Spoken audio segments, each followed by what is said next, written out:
रोहन एक बहुत ही गरीब परिवार से था। वो पढ़ाई लिखाई में बहुत ही होशियार था। उसके माता पिता ने बड़ी ही मुश्किलों से उसे पढ़ाया लिखाया था। अब रोहन के कॉलेज की पढ़ाई भी पूरी हो चुकी थी।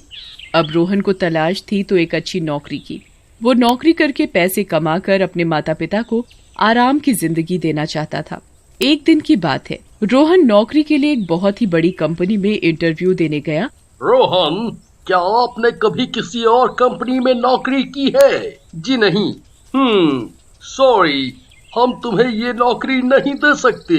लेकिन सर, आप मुझे नौकरी क्यों नहीं दे सकते? वो तुमने पहले कहीं भी नौकरी नहीं की है, इसलिए हम तुम्हें ये नौकरी नहीं दे सकते। अब तुम जा सकते हो।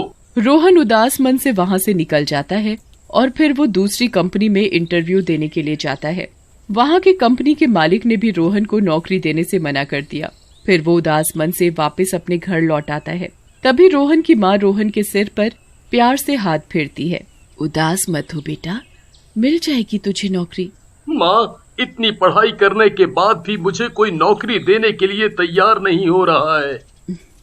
कोई बात नहीं, ऐसे दिल छोटा नहीं करते। तुझे कोई न कोई नौकरी जरूर मिल जाएगी। अच्छा, मैं तेरे लिए खाना लगाती हूँ। तूने सुबह से कुछ भी नहीं खाया है। माँ, मुझे भूख नहीं है। ऐसे कैसे भूख नहीं है? मैं तेरे लिए अभी खाना लेकर आती हूँ। रोहन की माँ रोहन के लिए खाना लेकर आती है और उसे खाने के लिए कहती है, ले बेटा, खाना खा ले और ज्यादा परेशान मत हो, भगवान सब ठीक करेंगे। रोहन माँ के बार बार कहने पर खाना खा लेता है और अगले दिन मेरे सभी दोस्तों को तो बड़ी अच्छी कंपनी में नौकरी मिल गई, बस मैं ही रह गया। कब तक मैं अपने माँ बाप के ऊपर बोझ बना रहूंगा? ये सब सोचते हुए रोहन घर से निकल जाता है और वो सोचते सोचते एक चौराहे पर पहुंच जाता है, जहां वो देखता है ये किस चीज के लिए इतने लोगों की भीड़ लगी है? वो देखता है कि एक पानीपुरी वाले के ठेले पर पानीपुरी खाने के लिए लोगों की लाइन लगी हुई है। अब पानीपुरी देखकर रोहन का भी मन पानीपुरी खाने का हो गया, तो उसने दुकानदार से पानीपुरी खिलाने के लिए कहा, भैया, एक प्लेट मुझे भी पानीपुरी देना। आप ही लो बाबूजी। पानीपुरी वाला रोहन को पानीपुरी खिलाने लगा। उस पानीपुरी वाले की पानीपुरी खाकर रोहन कहने लगा, भैया, तुम्हारी पानीपुरी का तो जवाब ही नहीं। पानीपुरी वाला खुश होते हुए, भैया, बस आप लोगन की दुआ है। भैया, कितने पैसे हुए? 20 रुपया बाबूजी। रोहन पानीपुरी खाकर अपने घर जा रहा होता है। तभी रोहन की माँ का फोन आता है, बेटा तू जल्दी घर आ जा, तेरे पिताजी की तबीयत बहुत खराब है, उन्हें अस्पताल लेकर जाना पड़ेगा। हाँ ठीक है माँ, मैं अभी आता हूँ, तुम परेशान मत हो। रोहन फौरन घर पहुँच जाता है और वो अपने पिताजी को लेकर अस्पताल जाता है।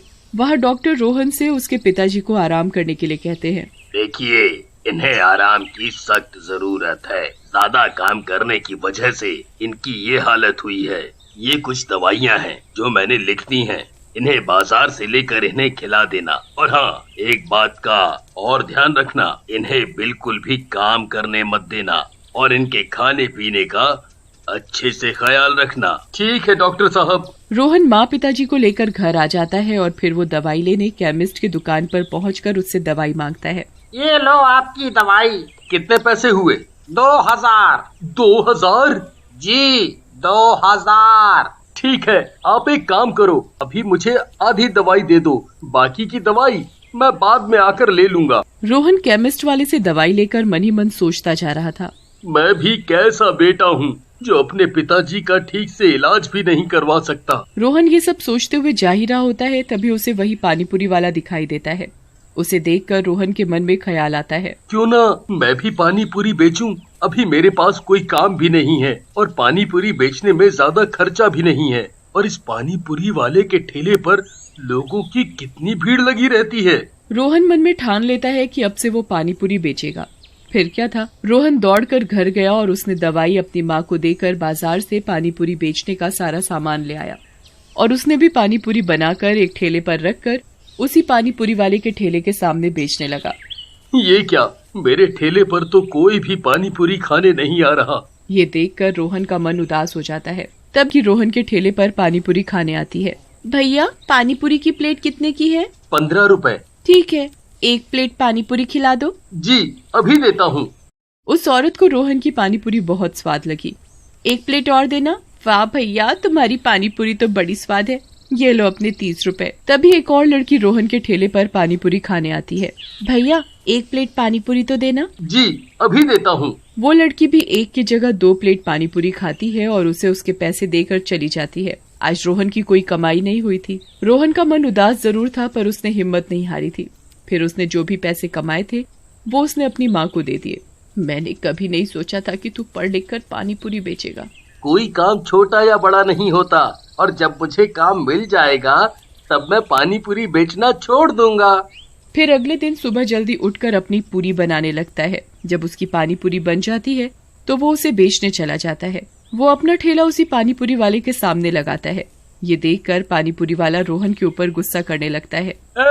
अपना ठेला कहीं और जाकर लगा। पर भैया, यहाँ तो कोई भी लगा सकता है, जैसे आपने अपना ठेला लगाया है। पानी पूरी वाले के इतना मना करने पर भी रोहन अपना ठेला वहाँ से नहीं हटाता और पानी पूरी बेचने लगता है। तभी रोहन के ठेले पर कल वाली औरत पानी पूरी खाने आती है। भैया, आपकी पानी पूरी इतनी बढ़िया थी ना कि आज फिर आपकी पानी पूरी खाने का मन हुआ। अब जल्दी से मुझे पानी पूरी खिला दो। रोहन उस औरत को पानी पूरी खिला देता है। इसी तरह कल जिसने रोहन के ठेले से पानी पूरी खाई थी वो दोबारा पानी पूरी खाने आते हैं। इतना ही नहीं, धीरे धीरे और भी लोग पानी पूरी खाने आने लगे। आज रोहन ने ठीक ठाक पैसे कमा लिए थे और उसने सारे पैसे जाकर अपनी माँ को दे दिए। माँ पैसे देखकर बड़ी खुश थी। चुप चुप छिए मेरे लाल, तुझे किसी की नजर ना लगे। माँ, मेरे लिए दुआएं ही करती रहोगी या खाना भी खिलाओगी? माँ, बड़े जोरों की भूख लगी है। हाँ हाँ, अभी लाती हूँ। रोहन खाना खाकर सो जाता है और अगले दिन हमेशा की तरह रोहन अपना पानी पूरी का ठेला लगाकर पानी पूरी बेचने लगता है। उस पानी पूरी वाले के जितने भी ग्राहक थे वो सब रोहन के ठेले पर पानी पूरी खाने आने लगते हैं। ये देखकर उस पानी पूरी वाले को ये बात बर्दाश्त नहीं हो रही थी और वो उससे जलने लगा था। इस रोहन का तो कुछ इंतजाम करना पड़ेगा। मेरे सारे ग्राहक एक एक करके उसके पास चले गए। रोहन पानी पूरी बेच ही रहा होता है तो उसे प्यास लगती है। वो अपना ठेला छोड़कर पानी लेने चला जाता है, लेकिन रोहन का फोन गलती से वहीं पर छूट जाता है। तभी मौके का फायदा उठाकर पानी पूरी वाला रोहन के पानी पूरी में गंदा बदबूदार पानी मिला देता है। लेकिन उस पानी पूरी वाले को ये नहीं पता था कि उसकी ये सब करते हुए फोन में वीडियो बन रही है और वापस अपने ठेले पर आकर पानी पूरी बेचने लगता है। फिर कुछ ही देर में रोहन भी आ जाता है। तभी रोहन के पास एक आदमी पानी पूरी खाने आता है। भैया, पानी पूरी तो खिलाना। जैसे ही रोहन आदमी को पानी पूरी खिलाता है, छी, इतनी गंदी पानी पूरी, इसमें से तो सड़ी हुई बदबू आ रही है। ऐसे कैसे हो सकता है? मैंने तो खुद सुबह ही ताजी पानी पूरी बनाई है। आदमी पानी पूरी छोड़कर चला जाता है और वो पहले वाले पानी पूरी वाले के पास जाकर पानी पूरी खाने लगता है। इसी तरह एक एक करके सारे ग्राहक रोहन के पास से चले जाते हैं और पहले वाले पानी पूरी वाले के पास जाकर पानी पूरी खाने लगते हैं। ये देखकर रोहन सोचने लगता है, ये कैसे हो सकता है? मैंने तो एकदम बढ़िया और ताजे सामान का इस्तेमाल किया था, फिर कैसे ये सब हो गया? मेरी तो कुछ समझ नहीं आ रहा। फिर शाम हो जाती है। रोहन अपने घर चला जाता है। आज वो माँ को ज्यादा पैसे नहीं दे पाया था। उसका मन भी उदास था। वो बिना खाना खाए सोने चला जाता है और अपने फोन में कुछ देखने लगता है। अरे ये क्या? ये तो पानी पूरी वाला है, और ये मेरी पानी पूरी में क्या मिला रहा है? अच्छा, तो ये बात है। इसने मुझे बदनाम करने के लिए ये सब किया। फिर अगले दिन रोहन हमेशा की तरह अपनी जगह पर जाकर पानी पूरी बेचने लगता है और वो जानबूझकर अपना ठेला छोड़कर वहाँ से चला जाता है। तभी रोहन के जाने के बाद पानी पूरी वाला आकर उसकी पानी पूरी में गंदा बदबूदार पानी मिलाने लगता है। तभी रोहन आकर उसे रंगे हाथ पकड़ लेता है। बताओ, तुमने ये सब क्यों किया? बताओ। रोहन उससे पूछ ही रहा होता है, तभी और आदमी उनके पास आकर इकट्ठे हो जाते हैं। रोहन उन सबको उसके फोन में बनी वीडियो दिखाता है। ये देखो इसकी करतूत। फिर सभी आदमी उस पानी पूरी वाले से पूछते हैं, बता तूने ये सब क्यों किया?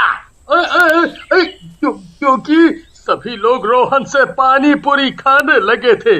मुझसे कोई भी पानी पूरी खाने नहीं आता था। हमारे ग्राहक कम होते जा रहे थे, इसलिए हमने ये सब लालच में आकर किया। हमका माफ कर दे भैया, आगे से ऐसे नहीं करेंगे। हमका माफ कर दे भैया, हमका माफ कर दो। लेकिन कोई भी उसकी बात नहीं सुनता और उसे पुलिस के हवाले कर देते हैं।